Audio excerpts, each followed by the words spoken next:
Então, muito bom dia, amados irmãos e irmãs. É bom louvarmos ao Senhor pela sua graça, sua misericórdia, sua majestade. E vamos abrir então em Mateus, capítulo 9, e dar seguimento à exposição deste Evangelho segundo o relato de Mateus.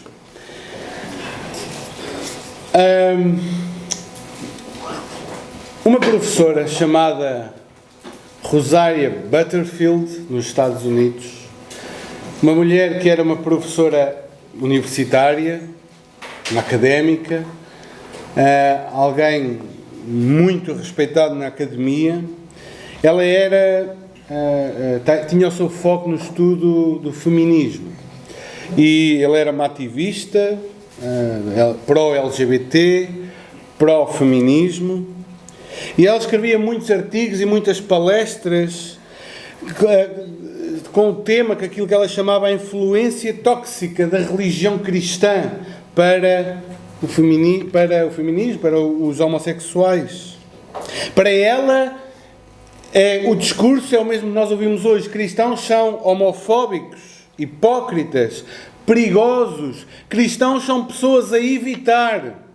Ou seja, ela era uma inimiga da Igreja do Nosso Senhor Jesus Cristo. E em 1997, ela escreveu um artigo criticando o movimento evangélico americano e recebeu muitas cartas, umas de louvor, outras de ódio. Mas houve uma carta que chamou a atenção de um pastor presbiteriano chamado Ken Smith, onde aquele pastor disse: olha, não quero debater contigo, eu só quero conversar e compreender o teu ponto de vista. E aquela carta incomodou-a, porque era um tom muito amistoso, muito amigável. E a certa altura, então, ela resolve ir jantar com aquele pastor e com a sua esposa. E daquele jantar aconteceram vários jantares na casa do próprio pastor, onde eles conversavam sobre aqueles assuntos.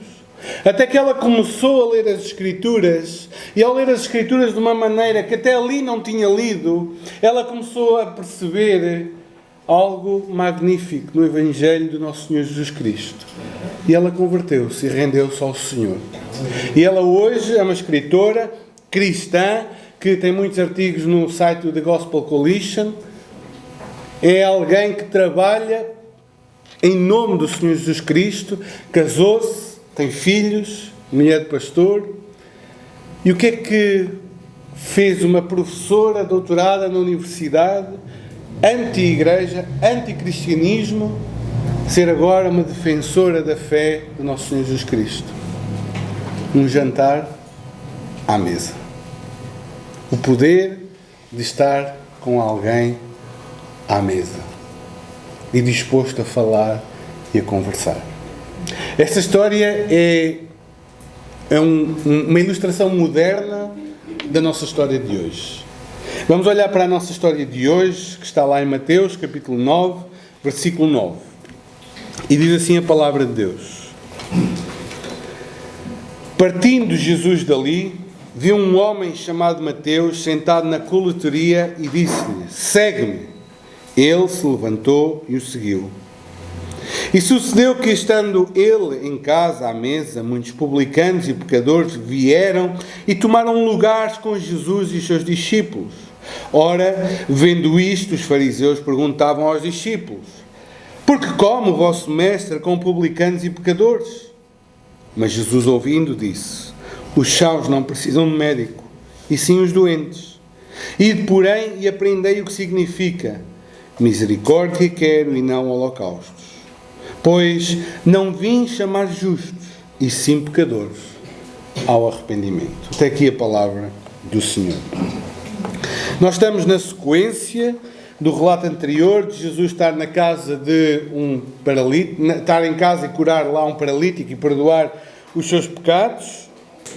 E depois de curar e perdoar os pecados do paralítico, então Jesus vai para o lado da praia, lá em Cafarnaum. E era normal lá naquele lugar haver umas coletorias de impostos, ou seja, locais onde havia homens, os cobradores de impostos, para taxar a mercadoria que vinha do lado oriental ou das rotas comerciais da Pérsia e tudo mais, passariam por ali e tinham que pagar impostos. Tinham que pagar impostos. Se há coisa certa na vida, irmão, é que nós temos que pagar impostos. Né? Então Jesus vai lá e passa na coletoria de impostos, na cidade de Cafarnaum, aquela cidade portuária. E estava ali, então, aquilo que nós conhecemos como publicanos. O publicano, a palavra publicano, significa isso mesmo, um cobrador de impostos. Acontece que estes homens, eles não eram simples cobradores de impostos. Muitas vezes estes homens, a maioria deles, não só cobravam o imposto que era devido ao Império Romano, mas eles cobravam taxas adicionais para eles mesmos. Ou seja, eles eram corruptos. O pior que a sociedade tem. Já é difícil gostar de alguém que nos vem cobrar impostos. Agora, gostar de alguém que nos vem cobrar impostos e cobra mais que para ele mesmo, aí é impossível gostar daquela pessoa. É detestável. É um corrupto. E os publicanos tinham esta reputação de serem homens corruptos, eram desprezados e odiados. E a sua reputação é tão má, irmãos, tão má. O publicano é tão mal visto, que Jesus diz que quando a igreja está a disciplinar alguém que não se arrepende dos seus pecados e ele deve ser expulso, o que é que ele diz? Considerem-no um gentio e publicano. É esta a qualidade de pessoas que eram os publicanos. Jesus diz, aquele que se dizia crente, mas não se arrepende do seu pecado, não se afasta, não há contrição, então a igreja tem que expulsá-lo e considerá-lo um gentio, alguém afastado de Deus, um publicano, um traidor. Então Jesus passa ali naquele lugar e vê um publicano chamado Levi, filho de Alfeu, sabemos isso pelos relatos paralelos. E Jesus, ao olhar para aquele homem, vê aquele homem chamado Mateus, que também se chamava Levi. Jesus dá uma palavra de comando, ele diz, segue-me. E notemos que Jesus não está aqui a fazer um convite a Mateus. Jesus não está a bater à porta do coração de Mateus, como é popularmente imaginado. Jesus dá uma ordem. É no imperativo, segue-me. E de imediato, Mateus, levantando-se do seu posto, passa a seguir Jesus. 3 verdades, irmãos, sobre o discipulado aqui nesta passagem. A primeira delas é que a chamada é eficaz para o discipulado. Vemos Jesus a convidar muitos a virem a Ele. Mas quando vemos Jesus a dar uma ordem, há uma resposta positiva. O chamado não foi externo aos ouvidos, como muitas vezes é feito, mas foi um chamado interno ao coração. E este chamado que Jesus faz ao coração, ele é irresistível, porque a ordem vem daquele que tem todo o poder. É mesmo poder que diz a um morto, Lázaro, vem para fora. E ele vem. Qual era a hipótese de desobedecer esta ordem de comando? Esta mesma voz, quando diz, segue-me, ela é eficaz no seu chamado. Irmãos, nós mesmos podemos testemunhar na nossa conversão. Fomos convidados muitas vezes, alertados muitas vezes, mas houve aquele momento em que foi irresistível. Aquele momento em que o Senhor vence barreiras, quebra os portões do nosso coração, estilhaça tudo à nossa volta e vem em poder para salvar. E Ele diz, segue-me de forma eficaz. O discipulado começa com esta chamada eficaz de Jesus no coração de cada um dos seus discípulos. Jesus fez isso e ainda faz isso. Esta chamada não é só eficaz, em segundo lugar, a chamada de Jesus gera obediência. Notemos que a resposta foi de total obediência ao chamado de Jesus. Ao contrário dos outros aspirantes que diziam: Senhor, deixa-me primeiro ir enterrar os meus pais, deixa primeiro cuidar das coisas da família. O que vemos aqui é Jesus a fechar o seu livro de contas, a guardar o seu saco de moedas, a pousar a sua caneta, levanta-se da mesa e vai com Jesus. Deixa tudo, até o seu sustento financeiro, e passa a seguir a Jesus. Este é o sinal da chamada eficaz. Ela produz obediência neste seguir a Jesus. Vemos Pedro e João, não é? Que estão lá a arranjar as redes, e Jesus disse-lhe: vinde após mim e eu vos farei pescadores de homens. Então eles deixaram imediatamente as redes. Não é as redes sociais, eram as redes do barco. E às vezes devíamos deixar, sim, as redes sociais também, e segui-lo. Deixaram tudo e seguiram. Quando Jesus chamou, eles o seguiram. Vemos Paulo, aquele homem, a ir em direção a Damasco para perseguir os crentes, mas a meio do caminho, o que é que o Senhor faz? O Senhor aparece-lhe em glória, é irresistível. Senhor, quem és tu? O que queres que eu faça? Esta chamada produz obediência ainda hoje. Quando nós somos chamados, o jovem que tinha um relacionamento mundano, ele agora deseja obedecer ao seu Senhor.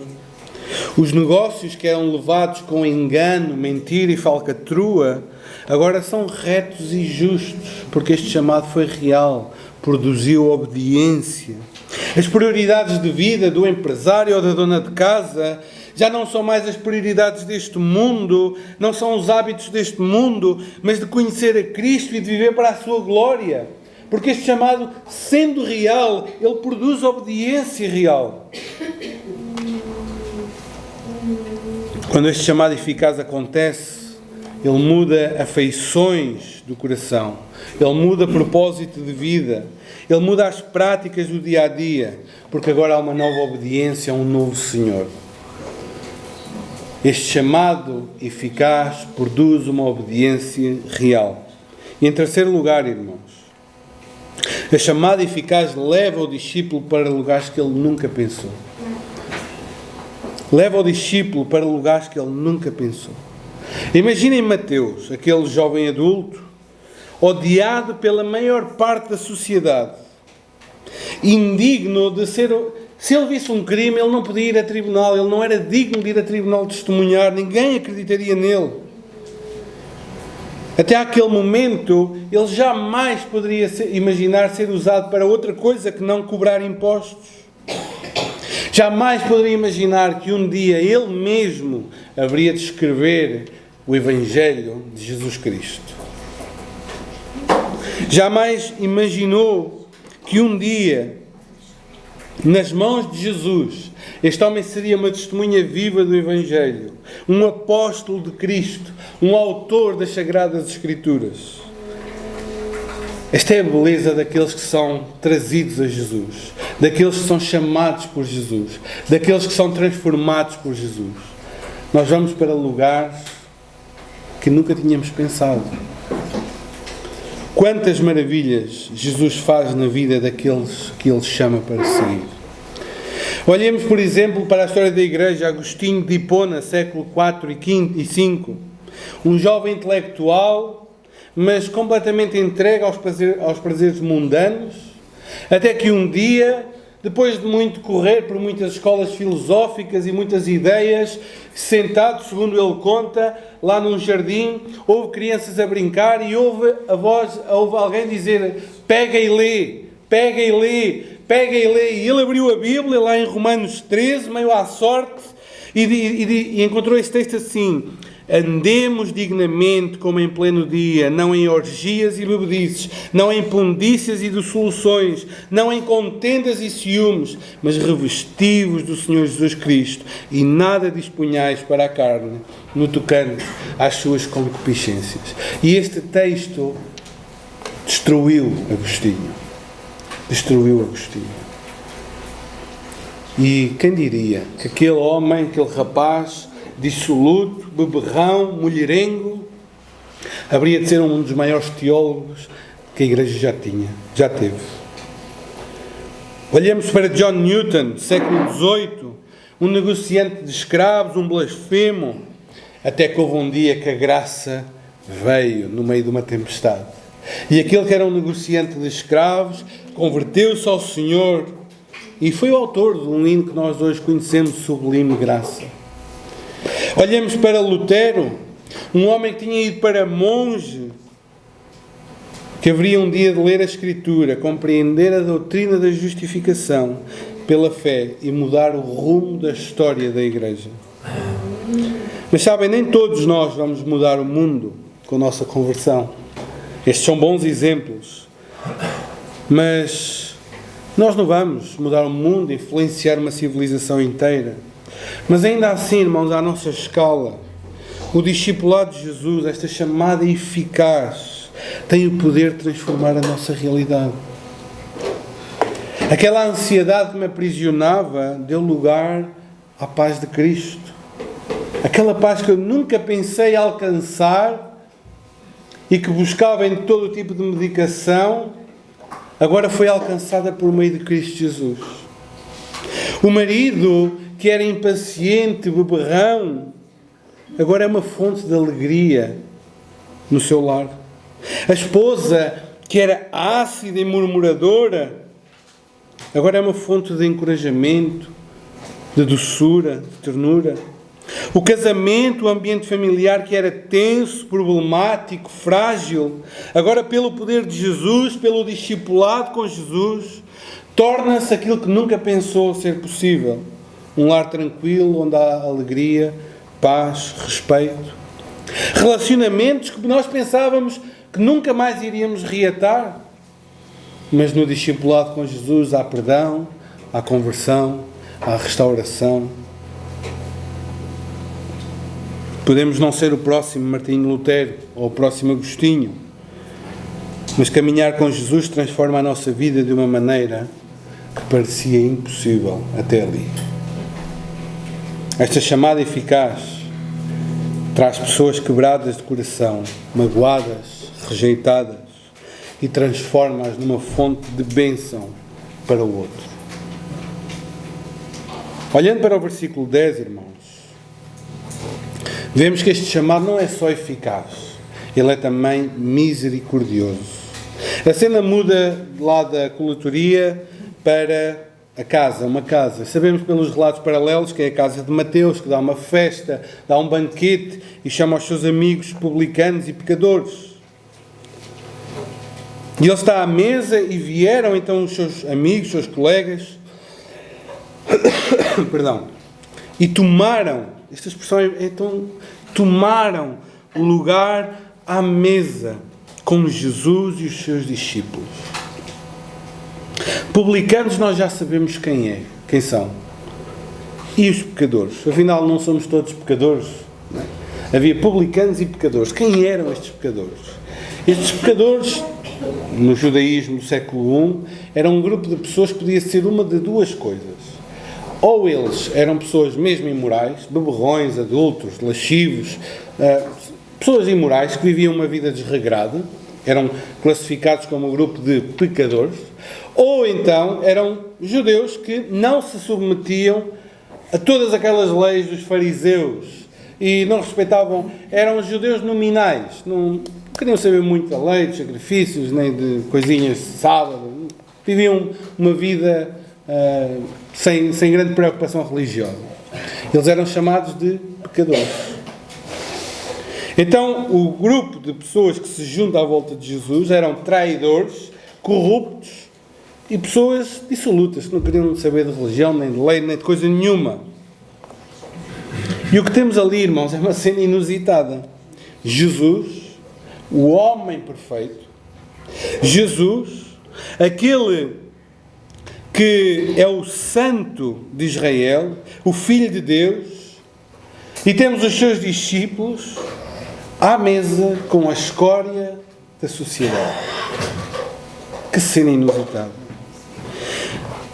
Estar à mesa é importante, é estar na comunhão.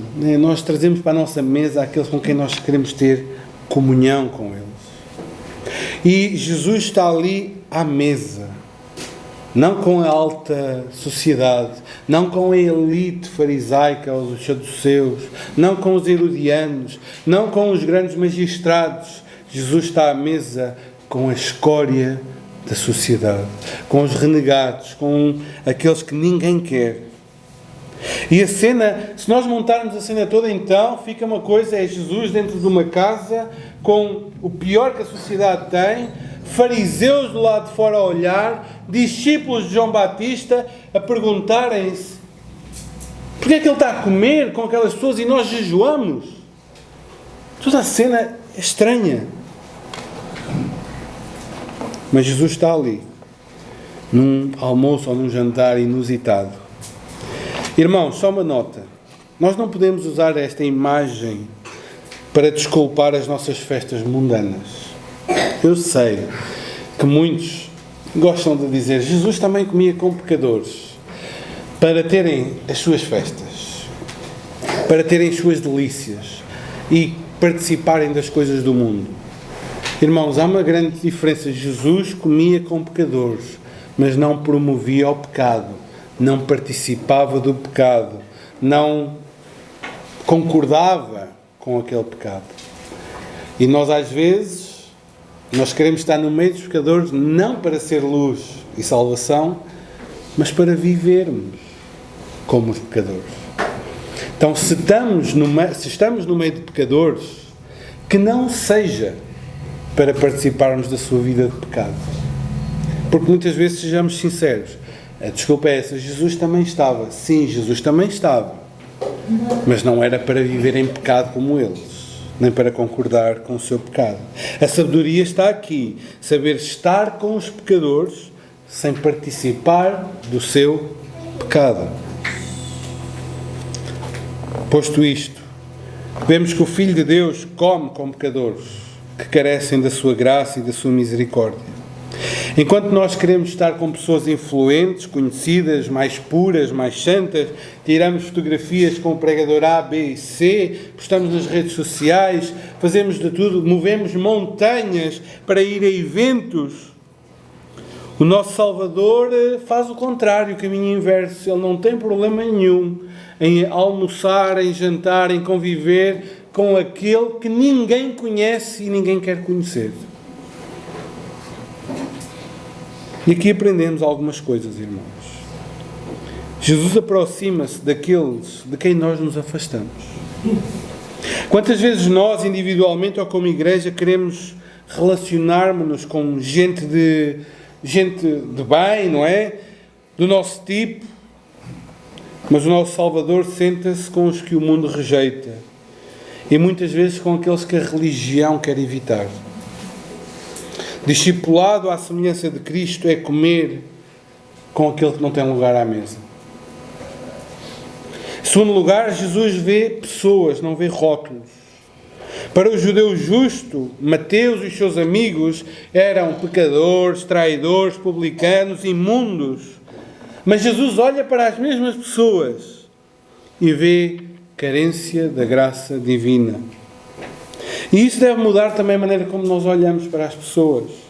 Não como o beberrão, a prostituta, o adúltero, o fornicador. Olhamos para o nosso vizinho problemático, para o dependente, para o jovem que caiu em pecado, para o divorciado, para a jovem que engravidou e agora é mãe solteira. E nós olhamos como uma oportunidade da graça de Deus se manifestar e transformar aquela vida. É esta a maneira que nós olhamos. Ou pelo menos devemos olhar. Onde o mundo e a religião veem o escândalo, nós temos que olhar como Cristo e ver uma oportunidade da graça de Deus. Em terceiro lugar, Jesus entra nas casas que a religião evita. Enquanto o religioso quer estar nos mais altos quadros, nas casas de renome, Jesus e os seus discípulos entram e comem onde nenhum religioso quer estar. E Jesus fez de muitas mesas imundas, púlpitos da pregação da graça de Deus, lugares onde a graça e a misericórdia foram estendidas. Jesus pegou em pessoas imundas e sentou-se com elas e pregou-lhes a graça e o perdão.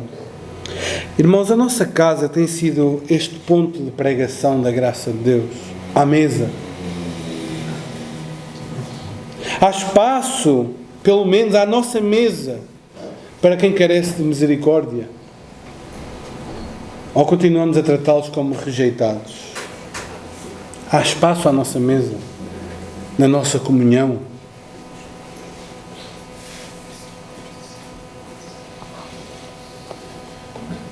Jesus, em quarto lugar, não se contamina, mas traz pureza. Enquanto fariseus evitam estes convívios para não se contaminarem, Jesus entra nestes convívios para purificar aqueles que lá estão. Jesus estava ali não para concordar com o pecado, mas para levar pecadores ao arrependimento. Em quinto lugar, Jesus sentou-se à nossa mesa também. Irmãos, eu falo por mim, quem era eu? Eu não era o fariseu justo praticante da lei. Que santidade havia em mim, que santidade haveria em ti para Jesus te estender esta comunhão? Mas Jesus veio e estendeu a sua misericórdia, a sua graça, o seu perdão a um pecador como eu e como tu. Irmãos, eu seria, e eu estou convencido que os irmãos também creem nisto, cada um de nós não tinha lugar com os fariseus, tinha lugar àquela mesa, como publicanos e pecadores. Afasto-me das práticas, das conversas sujas lá no trabalho, mas não me afasto das pessoas em si. Aprendo a olhar para cada um como um alvo da graça e do perdão de Deus. Isto é pisar o caminho que Cristo trilhou. Não é participar das conversas. E nós sabemos, ambiente de fábrica é um ambiente maldito, não é? As conversas, as brincadeiras. Mas nós estamos ali, não, seja na fábrica, seja na escola, não para participar das suas coisas, mas para amar aquelas pessoas e levarmos o Evangelho da graça e do perdão de Deus àquelas pessoas. Em terceiro lugar, irmãos, o chamado é eficaz, o chamado é cheio de misericórdia, e do 11 ao 13, é-nos dito que o chamado não é para todos. Não se escandalizem, mas o chamado não é para todos. Os fariseus assistiram àquela refeição, ou talvez tenham sabido depois, mas devem ter assistido àquela refeição, e eles dirigem-se então aos seus discípulos, não a Jesus, mas aos discípulos: porque é que o vosso mestre come com publicanos e pecadores? Reparem, eles até se distanciam. O vosso mestre. Quem é esse mestre? Que em vez de comer com os altos professores, com a academia, come com reles, com gente que não vale nada. A crítica era simples. Nenhum rabino, nenhum fariseu zeloso da lei, nenhum judeu que se preze, nenhum homem de bem que amasse a santidade se iria misturar com aquela gente. Mas Jesus, ouvindo esta pergunta, diz-lhes um ditado popular: olhem, os sãos não precisam de médico, é os doentes que precisam de médico. O médico é aquele que tem que sujar as mãos para curar pessoas. O exercício da disciplina implica estar com pessoas doentes, feridas, não com saudáveis. Pessoas saudáveis não procuram médicos, mas os doentes sim. Pessoas doentes espiritualmente buscaram um médico da alma. E esse médico tinha todo o prazer em curar as suas almas. Jesus prossegue então, e num tom sarcástico, diz: ide e aprendei. Era o que um rabino dizia a um aluno que pensava que sabia muito de uma matéria. Ele diz: olha, vai e aprende o que é que significa E Jesus diz isso àqueles homens: olha, vai e aprende. E o que é que eles deveriam ir e aprender? Misericórdia quero e não holocaustos. Jesus está a citar Oséias 6:6. Um tempo em que Israel também estava muito confiante nos rituais, nas ofertas e em tudo mais, e pensavam que se fizessem as coisas certas, Deus iria perdoá-los. E Deus diz, olha, o vosso arrependimento é como o vapor da manhã. Vem e vai. Não tem substância, não é de dentro. E Deus então diz a certa altura, eu não quero somente holocaustos, sacrifícios. Eu quero que vocês sejam um povo misericordioso.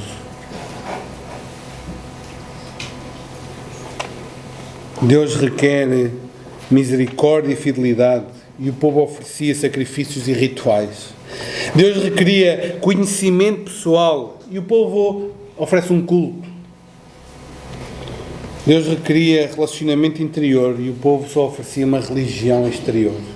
Então Ele diz, eu não quero holocaustos, eu quero misericórdia. E Jesus está a dizer àqueles fariseus que eles estão tão afastados da verdade como Israel estava naquele tempo. Fechados nas suas leis miudinhas, nas suas tradições, tão longe da misericórdia de Deus. Se eles realmente queriam glorificar a Deus, se eles realmente queriam honrar a Deus, então o lugar deles não era longe, era ali à mesa com aquelas pessoas. Era isso que Jesus estava a dizer. Ele veio para ser o Salvador. Ele veio para ser o médico dos enfermos. Ele veio para ser o Salvador do pecador. Então ele conclui e diz, eu não vim chamar justos, mas pecadores. A expressão ao arrependimento aparece em muitos textos de Mateus, mas não aparece em todos, porque provavelmente foi uma frase tirada do Evangelho de Lucas. Mas nós percebemos a ideia também. Eu não vim chamar justos, mas pecadores. Jesus não veio para aqueles que são justos. Ele veio para livrar o seu povo, ou salvar o seu povo do seu pecado. Será que Jesus está a dizer então que aqueles fariseus eram justos? É isso que Jesus está a dizer? Claro que não. Mas o que ele está a dizer é, vocês acham-se justos. E vocês, lá do alto da vossa justiça, não veem necessidade de um Salvador. Não foi para esses que eu vim. Eu vim para aqueles que sabem que são pecadores. O chamamento não é para todos. O chamamento, a chamada de Jesus é para aqueles que reconhecem o seu pecado.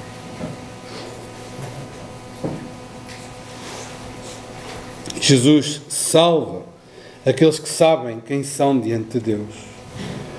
Mateus, o cobrador de impostos, sabia muito bem quem era. Não tinha como esconder-se atrás de uma imagem religiosa. Ele era visto como um ladrão, como um traidor, um impuro. Mas é precisamente a esse homem, consciente da sua culpa, que Jesus diz, segue-me. Em contraste, os fariseus olhavam para si mesmos e viam justiça, pureza, mérito. Não precisavam de perdão. Pelo menos achavam que não precisavam. E por isso Jesus lhes diz, com ironia, olha, não vim chamar esses justos, eu vim chamar pecadores. Se achas que estás bem, não há nada que eu possa fazer por ti. Algum médico consegue curar alguém que não reconhece a sua doença e que rejeita o tratamento? O médico veio para aqueles que sabem, eu estou doente, eu preciso de tratamento, e o médico está lá. Mas para aquele que diz, eu não estou doente, eu não preciso de médico nenhum, eu estou muito bem de saúde, então o médico não é para ti. O médico não é para ti. E este é o problema da autojustiça, irmãos. A autojustiça é um impedimento à graça. Enquanto o pecador sabe que precisa de salvação, o justo em si mesmo não vê defeito nenhum, não vê problema nenhum. O justo, aquele que se acha uma grande coisa, ele faz aquela oração, ó Senhor, graças te dou porque eu não sou como os demais pecadores, graças te dou porque eu dizimo, eu faço as ofertas, eu guardo o sábado, não sou como aqueles réus. Esses pouco há a fazer, mas há aquele que bate no peito e diz, Senhor, sê propício a mim, por favor. Sê propício a mim. Tem misericórdia de mim, que sou pecador. A esses o Senhor vem. A pergunta é: como é que tu te vês a ti mesmo? Genuinamente. Não é aquela conversa genérica de sim, eu sei que somos todos pecadores. Não é isso. Como é que tu te vês? Uma pessoa moralmente correta, que não faz mal a ninguém, que não prejudica ninguém? Alguém que não tem muito com que se arrepender? Uma pergunta: quando foi a última vez que confessaste o teu pecado? Eu não estou a falar daquela oração que a gente faz todas as noites: Senhor, perdoa os meus pecados. Isso é muito fácil dizer. Senhor, quando é que foi a última vez que lutaste, Senhor? Perdoa-me, porque eu tenho sido irascível. Senhor, perdoa-me porque eu tenho cobiçado aquela minha colega de trabalho. Senhor, perdoa-me porque os meus olhos estão presos à impureza. Senhor, perdoa-me porque eu não tenho feito os meus negócios com retidão. Quando foi a última vez que tu lutaste contra um pecado real? Não a genérico, perdoa os meus pecados. Mas quando foi a última vez que tu te sentiste pesado por causa do pecado que há em ti? Se não te consegues lembrar de nenhum momento desses, cuidado. Podes ser tão bom que nem venhas a precisar de Jesus. Se não sentes a necessidade de perdão, Jesus não tem lugar na tua vida. Se não sentes o peso do teu pecado, Jesus não tem lugar na tua vida. Porque Ele só vai salvar os que reconhecem estar perdidos e só cura aquele que admite estar doente. O Evangelho é para os que sentem o peso do pecado. Eu vim chamar pecadores. Aqueles que veem a sua miséria, que conhecem o seu pecado, que sentem o peso da sua culpa. Para esses há boas notícias. Jesus tem poder e todo o prazer em perdoar, salvar e reconciliar com Deus. Ele não apenas tolera pecadores, Ele recebe-os à sua mesa. E Ele hoje convida-te a sentar com Ele. Toma lugar à mesa. Há lugar para mais um pecador. A mesa está posta. Os pratos estão postos. Os convidados estão preparados. Toma lugar à mesa. Mas se olhas para ti, não vês injustiça alguma. Se te julgas moralmente acima dos outros, então deixa-me dizer-te, as cadeiras são pequenas demais para ti. Tu és grande o suficiente, és grande demais para teres lugar a esta mesa. Esta mesa é para os pequenos, para os quebrantados, para os humildes, para aqueles que sabem que não deveriam lá estar. É para eles essa mesa. Jesus veio trazer misericórdia e salvação a pecadores. E é para esses que Ele veio. E é para esses que Ele nos envia também. A igreja não é o clube de pessoas moralmente respeitáveis. É a comunidade de pecadores perdoados, enviados a outros pecadores. Se tu queres ser um discípulo de Jesus, também tens que assumir esta missão. Levar as boas novas, onde reina a vergonha, a dor, a solidão. Não fujas dos lugares escuros. É lá que a luz de Cristo tem que brilhar. Não te feches naquela santidade bacoca, não é? Aquela santidade de só venho à igreja, só faço coisinhas certas, Jesus envia-te para o lugar da vergonha, para o lugar da dor, para o lugar da doença, para o lugar onde tudo é trevas, para que lá a luz do perdão brilhe. O verdadeiro seguidor de Jesus não se fecha nos seus círculos religiosos, mas anda entre os feridos como o seu mestre. Se Jesus se sentou à mesa com pecadores, então nós, o seu corpo, também temos de ter lugar à mesa para eles. Então, para finalizar, irmãos, Talvez tu hoje te sintas como Mateus. Sabes que és pecador, sentes o peso da tua culpa e desejas perdão. E a notícia é: Jesus está à mesa e há lugar para ti. Há lugar para ti. Ou talvez sejas um fariseu, muito decente, moralmente irrepreensível, e no entanto distante de Deus, porque achas que não precisas de médico. Se é justo aos teus olhos, deixa-me dizer-te, Jesus não tem nada para te oferecer. Se tu és justo, se te achas moralmente irrepreensível, Jesus não tem nada para te dar. Mas se reconheces que és um pecador, se reconheces a tua miséria, se reconheces que és digno do fogo eterno, porque tu és um pecador, então, meu irmão, meu querido amigo, Jesus tem tudo para te dar. Jesus tem uma mesa posta. Jesus tem perdão, restauração, transformação para a tua vida. Jesus veio chamar pecadores e continua a chamá-los hoje aqui. A questão é, tu vês-te como um justo ou como alguém que precisa de misericórdia? Há lugar à mesa do Rei, mas só para quem entra de joelhos. Que o Senhor nos abençoe.